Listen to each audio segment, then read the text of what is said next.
Bonjour à tous. Notre invité en studio aujourd'hui est au centre de débats très passionnels parce que dès qu'on touche à la mobilité, on s'expose à des réactions virulentes. Elle est née à Borgerhout, près d'Anvers, mais elle a étudié à la VUB et elle habite maintenant à Gonsoren. En 2009, elle est entrée au Parlement bruxellois, réélue en 2014. Elle bifurque un petit temps vers le Parlement flamand avant de revenir sur la région bruxelloise en 2019. Tête de liste, elle a hissé Groen en première position du côté néerlandophone. Elle est désormais ministre de la Mobilité, des Travaux publics et de la Sécurité routière. Nous accueillons Elke van den Brand. Bonjour Elke van den Brand, merci d'être avec nous. On va donc évidemment parler essentiellement de mobilité pendant une vingtaine de minutes. C'est le journal Le Soir qui notait hier qu'il y avait aujourd'hui moins de bouchons qu'avant le début de la pandémie de Covid-19 à Bruxelles, même si ça revenait un petit peu, et que les nafteurs qui viennent de Flandre ou de Wallonie avaient gagné 13 minutes sur leur temps de parcours par rapport à ce qui se passait avant la pandémie. C'est la bonne nouvelle. Donc pour les nafteurs, est-ce qu'il y a aussi une bonne nouvelle pour les automobilistes bruxellois et ceux qui se déplacent à l'intérieur de Bruxelles? Oui, s'il y a moins de embouteillages, c'est bien pour tout le monde, intra-Bruxelles aussi. On voit aussi qu'intra-Bruxelles, il y a vraiment un shift modal qui s'est déroulé. On constate que les chiffres de la STIP, par exemple, sont de nouveau en train d'augmenter. La semaine passée, on a même, avec le pic d'ozone... On était à 82%. 82, mais on a passé 105% après le pic, avec le pic ozone. Alors on voit que les gens reprennent aussi le transport en commun, ce qui est une très bonne nouvelle. Donc 105% ou 82% par rapport à la fréquentation d'avant l'épidémie. COVID, oui. Donc ça revient petit à petit à la normale. Il y a aussi une augmentation des chiffres vélos. Et une doublure, oui. Ouais, donc si on prend le système de comptage de la rue de la Loi, on est passé à 92 000 passages pour le mois de février. C'est 50% de plus qu'il y a un an. Donc ça veut dire que la progression se poursuit. La progression se poursuit. Depuis 2019, on a doublé le nombre de cyclistes à Bruxelles. Et là aussi, les automobilistes vont le sentir parce que chaque personne qui emprunte les vélos au lieu de son voiture, c'est une voiture en moins aux embouteillages, alors du temps gagné pour ceux qui n'ont pas l'alternative. Ouais, ça reste quand même marginal, le vélo. Ça reste un mode de déplacement très minoritaire. Vous êtes d'accord avec ça ou pas? À Bruxelles, oui. On a encore je préfère dire qu'on a encore un beau potentiel à trouver à Bruxelles. Parce que les automobilistes, pour eux, ou pour beaucoup d'entre eux, Elke van den Brand, c'est la ministre des cyclistes. Ils s'estiment que vous les oubliez un petit peu. Au contraire, je pense que si on veut un shift modal à Bruxelles, le but de notre plan de mobilité, c'est d'avoir un peu moins de pression automobile. On parle de 20-30% moins de voitures. Ça veut dire qu'il reste des voitures, et je veux le dire clairement, il y aura toujours des gens qui n'ont pas d'alternative, qui ont besoin de leur voiture. Mais si une partie des gens se déplacent autrement, ça va se sentir, il y aura moins d'embouteillage. Et pour faire cela, il faut faire en sorte que les alternatives y sont là. Et si je suis une chose, c'est la ministre de transport en commun. La plupart de nos budgets vont aussi dans le transport en commun, près d'1 milliard que cette année pour les investissements STIP. Il y a les nouveaux lignes tram, bus, métro. C'est moins conflictuel là parce que c'est quelque chose qu'on connaît déjà. Mettre le cyclisme à Bruxelles comme une mode de déplacement, c'est quelque chose qui, même si Pascal Smet avait aussi le même tendance, c'est quelque chose qui reste plutôt nouveau, mais on a vraiment à gagner. Là, Bruxelles a beaucoup à gagner. Quand vous dites qu'il y a un shift modal qui est en train de s'opérer, c'est une certitude, c'est pas juste les effets de la Covid-19, du télétravail et un effet temporaire? Oui et non. C'est vrai que l'impact Covid, ça va prendre encore un peu de temps pour se stabiliser. Est-ce que les gens vont télétravailler plus? Comment on va se déplacer? Est-ce que tous les changements de comportement vont rester ou pas? C'est à suivre une évolution. Mais ce qu'on constate, à Bruxelles, la moitié des Bruxellois n'ont pas de voiture individuelle. Il y a beaucoup de gens qui font du covoiturage, qui roulent à vélo, prennent le transport en commun. Alors on voit à Bruxelles que les Bruxellois sont beaucoup plus multimodaux qu'il y a quelques années. Donc il y a vraiment un changement qui est en train de s'opérer. On est vendredi. Le vendredi, on donne la parole au public de BX1. C'est Camille Payot cette semaine qui est à la rédaction. Bonjour Camille. Bonjour, alors nous avons eu beaucoup de commentaires très hostiles sur votre politique, et en particulier sur votre politique anti-voiture. Et en plus des commentaires, il y a eu quelques questions, notamment une de William qui explique qu'il a une voiture pour son travail. C'est une Euro 5 diesel qui consomme un peu moins de 5 litres au 100, et en 2025, sa voiture sera interdite à Bruxelles, donc il a le choix. Soit acheter une voiture électrique hors de prix et difficile à charger selon lui, soit de choisir une voiture neuve, hybride ou à essence, qui vont consommer beaucoup plus que sa voiture actuelle. Que doit-il faire selon vous ? Alors, qu'est-ce que vous conseillez à William ? Tout d'abord, je veux dire que je ne suis pas anti-voiture. Je l'entends souvent, mais je suis surtout... Est-ce que c'est vrai que sur notre page Facebook, on a reçu... Alors, je signale, j'ai déjà dit, dans cette émission, on prend des questions, on ne prend pas ni les attaques et encore moins les injures, mais est-ce que ça vous touche quand il y en a comme ça, sur les réseaux sociaux, des attaques ? Oui, ça touche parce que je pense que c'est important à Bruxelles. il y a l'espace est limité. Le grand débat à Bruxelles, comment est-ce qu'on gère l'espace public?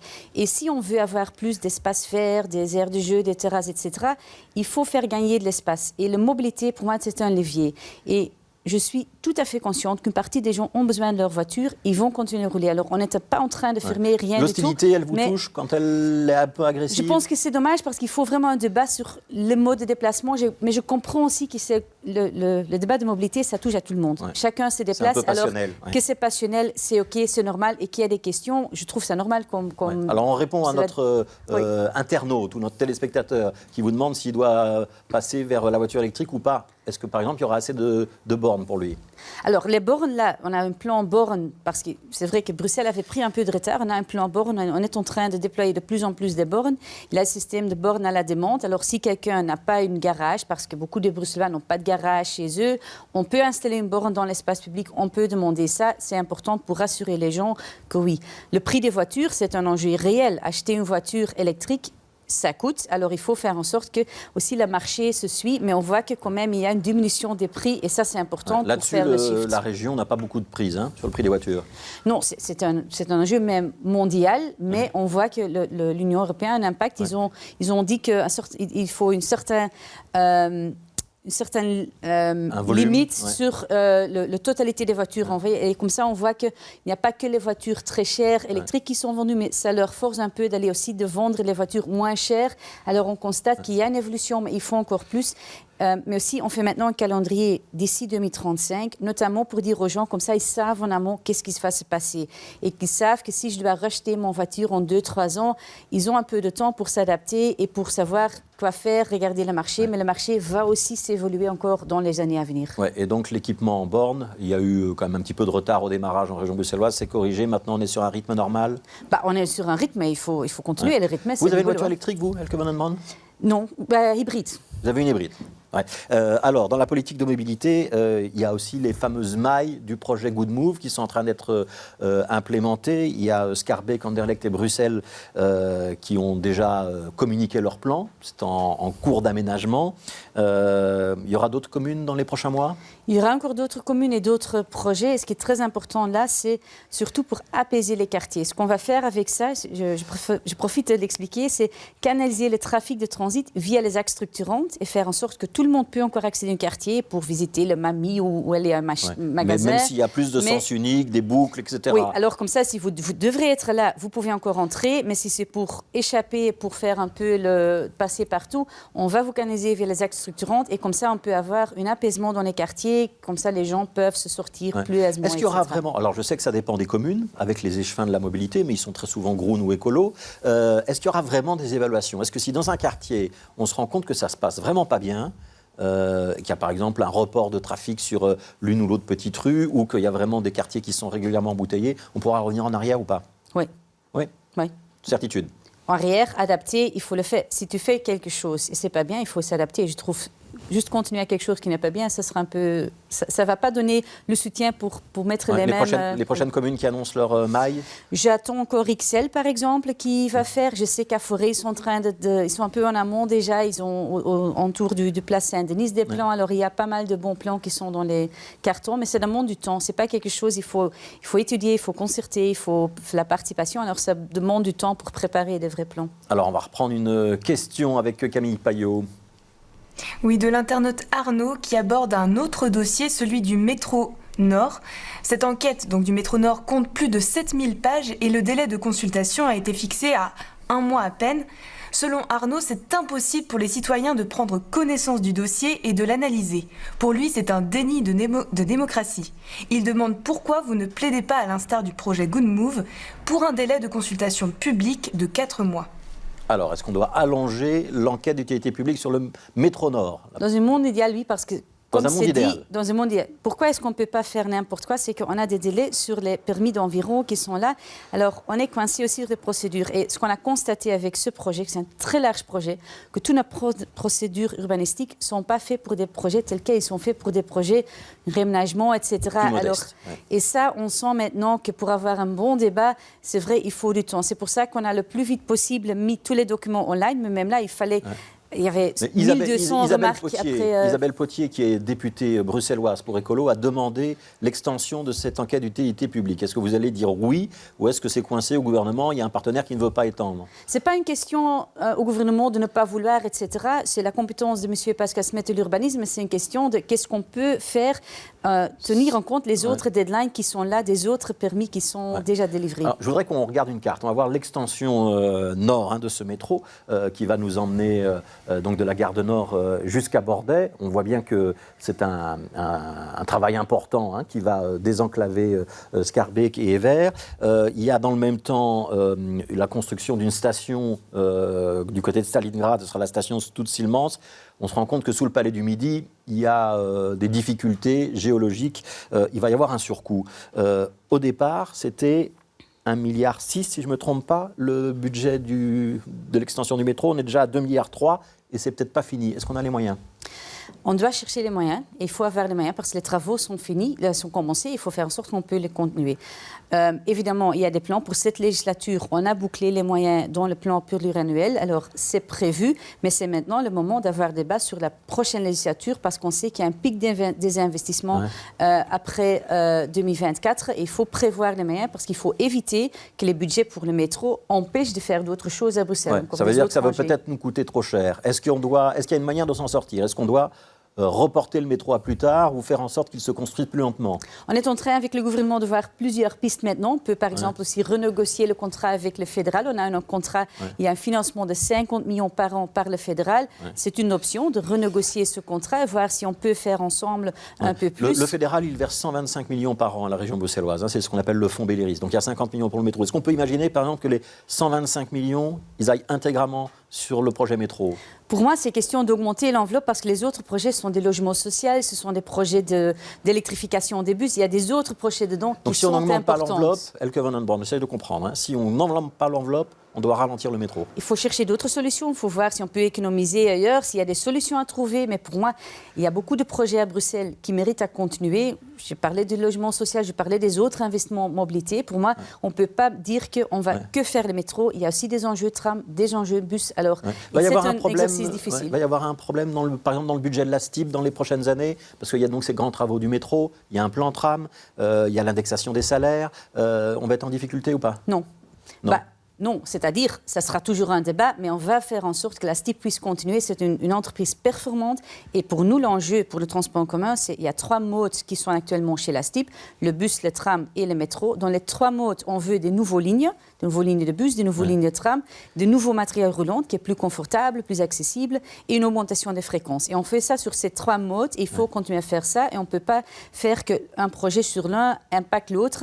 Alors oui, il y a un débat budgétaire à faire, mais oui, on va trouver des solutions. C'est le but du gouvernement de trouver les solutions. Ce sera dans les réunions budgétaires des prochaines semaines? Ça sera pour les prochaines semaines, les prochains mois, parce que ce sont des débats qui préparent 2025-2026. Alors, on va regarder une autre carte, si vous voulez bien. C'est une carte d'une ligne de tram qui a été annoncée hier, qui va partir de Mézères. Mais à gauche de Mézères, on pourra continuer jusqu'à la gare du Nord, qui va passer dans le futur Mediapark, c'est l'espace où il y a actuellement la VRT et la RTBF, où il y aura un jour BX1, et puis qui va continuer jusqu'au Cora de Woluwe-Saint-Lambert. C'est pour quand, cette ligne? Ça dépend de tout, parce que le Mediapark, il a beaucoup de développement à faire, il y a des rénovations, etc. Alors, on a maintenant choisi le tracé, les délais, je vais être prudente, parce que si on annonce quelque chose, la carte qu'on vient de voir là, elle est correcte, La carte est correcte, oui, en grande ligne, c'est correct, tu dois corriger.